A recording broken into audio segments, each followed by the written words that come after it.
Hello and welcome. My name is Joshua Gould, and today I'm going to be reviewing and presenting my research project for Critiquing Marketing Communications, Fall 2017 of the MCM program at Rutgers University. I entitled this research, Taunt or Teach, Analyzing Campaign Impact from Political Attack Tweets. As an overview, and as a preface, our study will briefly review Twitter's role in political communication today and the rising popularity of attack tweets. The primary focus is to highlight the disparity between negative political messaging and actual policy information generated by politicians' Twitter accounts, and its effect on campaign results. Our analysis surrounds the two major party candidates for New Jersey and Virginia's 2017 gubernatorial election. First, let's talk about politics in the age of the internet. Major shifts in mediated communications have resulted in dramatic changes to political communication. The internet era has lowered the cost of visibility. The emergence of social media like Twitter has drastically changed political conversations and culture. But what's Twitter's political significance? Twitter specifically has broken the conventional norms surrounding political communication and campaigning. Twitter enables voters to directly interact with politicians. It lets strategists have instant access to analytics. It allows for agenda-setting capabilities, which is also a powerful tool for engagement. Also, majority of political messages are now being catered directly to and from Twitter. So, what do we mean when we talk about attack tweets?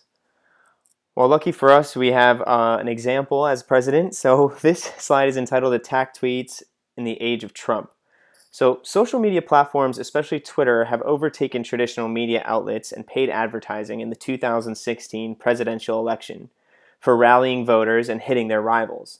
Donald Trump in particular has obtained massive attention from the public and criticism from news media for his controversial use of the platform. Donald Trump's Twitter account @DonaldTrump has even been called, quote, a force, a newsmaker, an agitator, an American political phenomenon that combines the high profile of a presidential candidate with the reach and velocity of social media, end quote. Despite his incendiary tweets, Trump won the election.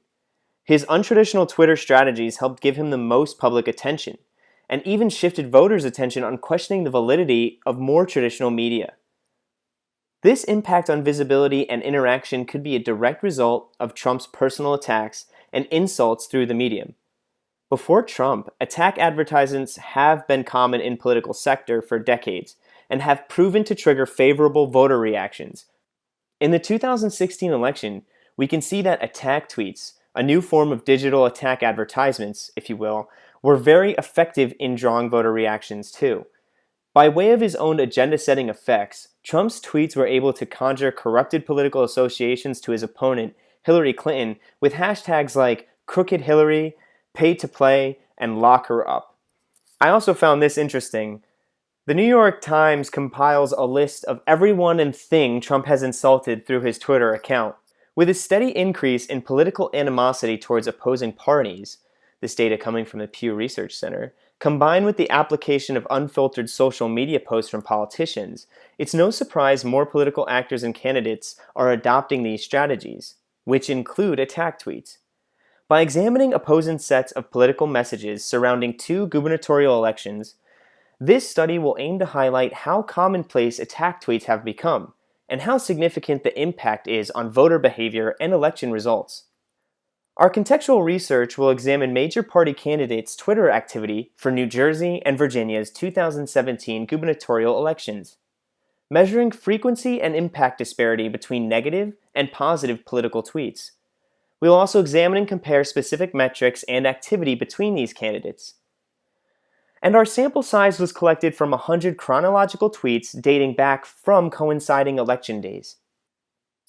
So let's start with New Jersey. The primary top party candidates for New Jersey's 56th governor are Phil Murphy and Kim Guadagno. The candidates differ in their platforms and issues critical to the future of the Garden State. Guadagno's primary focus has been lowering property taxes, while Murphy proposes the creation for a state bank, serving to catalyze reinvestment and low-interest loans. Aside from their differences in policy, both share an interesting dichotomy in their Twitter profiles and surrounding activity. Guadagno has an underwhelming 11,000 followers, in comparison to her opponent's 40,000. However, Guadagno seems to be more proactive in her use of the medium, replying and retweeting more, totaling nearly double the amount of user replies than her competitor. Murphy has the clear advantage in both the sheer size of his network and also the amount his content is retweeted amongst users. This favorable difference could be the result of New Jersey's voting composition. There are some 800,000 more Democrats in New Jersey than Republicans, but the governor's office has been fair game for either party. Since 1969, voters have backed a GOP candidate in 7 races, a Democratic candidate in 5. Candidates running for office in New Jersey also recognize the need to motivate and connect with voters, as less than 40% of registered voters in the entire state participated in the 2013 election, and in this election it will be another historic low of 35%. As we can see from these numbers, Kim not only had a smaller network and was more interactive, but also 70% of her top trending tweets were direct attacks on her opposition. Phil Murphy didn't really need to have a defensive posture through Twitter because most of the attention was on Chris Christie's failing policies and administration. Now let's take a look at Phil Murphy. He had the least amount of attack tweets from all 4 politicians, and therefore is crowned our most cordial candidate. He was bested by Kim in almost every statistic except his total amount of followers. His replies were lower, his retweets, his tweets with hashtags and links, his tweets with media, all were lower than his competitor who was much more interactive with Twitter. The Twitter footprint sort of mirrors voting composition, with a higher number of followers, which is analogous to Democratic voting majority, and little interactivity, which could mean that NJ residents were very critical of the Republican Party and Christie, therefore didn't have to play defense as Guadagno did. His attack tweets targeted Trump's administration as opposed to Guadagno as well. Within his top 5 trending tweets, top 4 included media in video format and a link. There was also little information about policy, but it was a good source of voting times and poll locations. Now let's take a look at his opposition, Kim Guadagno. She had the smallest network, but she was the most interactive candidate. She replied to almost 14% of her mentions, and she had the most mentions overall, with 81% of her tweets mentioning another user on Twitter. And most of her tweets, at 45%, included a link to an external resource or URL.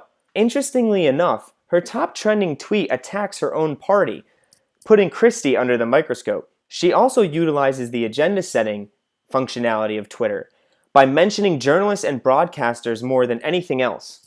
Her 5th most reshared and favorited tweet was a policy expansion document. It was very informative, accessible, sources are cited, but we can see the limitation of 140 character word count in relation to people's understanding of policy information. In relation to the disparity of posts regarding informative or disparaging content, roughly 70% of posts from Guadagno have mentioned her opponent in a negative light. Comparatively, about 20% of Murphy's posts of late have mentioned Republicans unfavorably. Although he has been critical of Governor Christie and President Trump, it would appear Murphy is more concerned with informing voters of his own intentions for the state than discrediting his opponent on Twitter. And by not being completely pulled into the fray of political mudslinging over Twitter and amplifying his message to New Jersey's large Democratic voter base, Murphy helped secure his seat as New Jersey's 56th governor. In a more contentious election, Virginia has transformed 2 originally moderate candidates into persistent campaigners of hot-button issues, like illegal immigration and Confederate monuments. This marquee swing state has been a political battleground for many elections, and this one is no different. Ed Gillespie and Ralph Northam had a culturally charged campaign that sparked public debate on both sides of the aisle.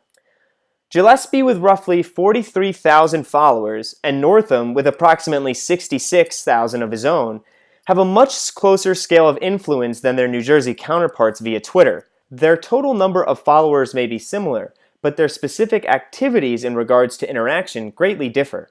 Northam tweets nearly 7 times more a day than his Republican counterpart, but Gillespie has nearly 1,000 more user mentions on average. Both of them round out at about 60% of their top trending tweets being attacks on the opposition. Now let's take a look at Ed Gillespie. He mentions his opponent the most out of any of our candidates, nearly 100 times. Both candidates have not strayed from inflammatory strategies, instead of substantiated information surrounding policies. Northam's campaign has aimed to link his opponent to white supremacists who rallied Charlottesville earlier this year, while Gillespie himself has released several ads attempting to tie Northam to the MS-13 gang, as we can see here in the top left corner. So both candidates use culturally charged hot-button issue topics. Another interesting analytic is the most common word Ed used in all of his tweets was vote, and this almost doubled every other candidate. And if we look at his top 5 trending tweets, it's no surprise that 3 of the 5 are attack tweets or negative messaging. Now his opponent Ralph Northam was by far the most impactful candidate over Twitter. He had the largest network, the most retweets, the most favorites. His top trending tweet had 22 times more retweets than Gillespie's top trending post. Over 72,000 retweets and 250,000 likes. Similar to Gillespie, they pinned their attack tweets at the top of each of their profiles as to get the most visibility. Northam more readily targets and mentions President Trump over his own Republican opponent. He even leverages Trump's Twitter by repurposing attack tweets from the president himself. In comparison to another policy tweet we saw from Kim in New Jersey, Ralph Northam does try and tweet about policy expansion, which is 5th most trending tweet. And if we take a closer look, it's retweeting another Twitter account, and that Twitter account has a very small screenshot with just vague information on the policy itself, other than the subject matter, and I would assume is when they're meeting to vote on this. So even though it's only a semblance of policy information came in this tweet, we can clearly see the 140 character limitations in regards to policy expansion as being very stark. In contrast to New Jersey, Virginia had a record high voter turnout in the past 20 years with 47% of the state ticking the polls. Ralph Northam walked away with the victory. Their race was so close, not both in regards to the voter turnout, but also in the percentage of negative posts or attack tweets both candidate had towards the other or oppositional party. In regards to political communication, Twitter's ability for public agenda setting and campaign messaging has been widely recognized, especially in the aftermath of the 2016 election. One commonality between all 4 candidates was their ability to draw voter attention through Twitter. All candidates used the platform to discuss party-sensitive issues and policies directly related to their campaign. However, all candidates also used Twitter as an affordable medium to broadcast negative content about their political opponents. The most effective tweets in drawing voter attention were negative messaging. There is no clear reason why voters retweeted and favorited attack messages more than positive or neutral tweets. But the political atmosphere and messages surrounding the most recent presidential election could be the influence. Or another reason may be the overall polarization and increased tension between the Democratic and Republican voters. This study helps to contribute to the literature surrounding the influence of negative political messaging and social media platforms for its impact on elections and agenda setting. By cross-referencing our candidates' Twitter analytics with their respective election results, we can infer a few finer points surrounding Twitter's political effects. The winner for each election shared more in common than just their political affiliation. Phil Murphy and Ralph Northam won their respective state elections and will be their state's next governor. In both New Jersey and Virginia elections, the biggest consistency on Twitter that coincided with positive election results pertained to the total number of followers, the use of hashtags, centralizing conversations pertaining to policy and campaign information through these hashtags, and high use of interactivity with negative messaging. Additionally, one of Murphy and Northam's top 5 tweets directly mentioned or attacked President Trump. Out of all the candidates, Murphy maintained the most civil. As previously mentioned, this well-mannered approach could be a direct result from the state's overwhelming Democratic voter majority. In a more contentious state, we can observe Virginia's election comparatively. The study itself affirms a wide body of literature being developed in the political communication today surrounding the effectiveness of social media and the commonality of negative messaging like attack tweets. Some limitations of the study should be observed, especially in regards to recent changes to Twitter's platform. At the time of this study, Twitter's limited 140-character format restricted detailed communication like policy expansion. Twitter has since amended their format restriction, allowing for 280 characters, making the platform more accessible and appealing.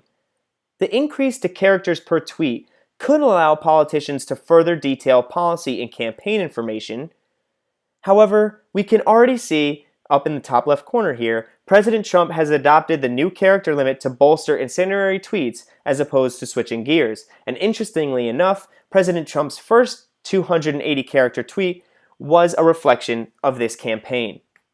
In conclusion, we can see a correlated effect between political Twitter activity and successful campaigning, using the platform to attract voters and discredit their opponent more readily. After Trump's 2016 presidential victory, Twitter's public agenda-setting capability has been widely adopted by politicians nationwide. And while there might not be as brazen as Trump is, most do not shy away from attacking their opponent over the medium.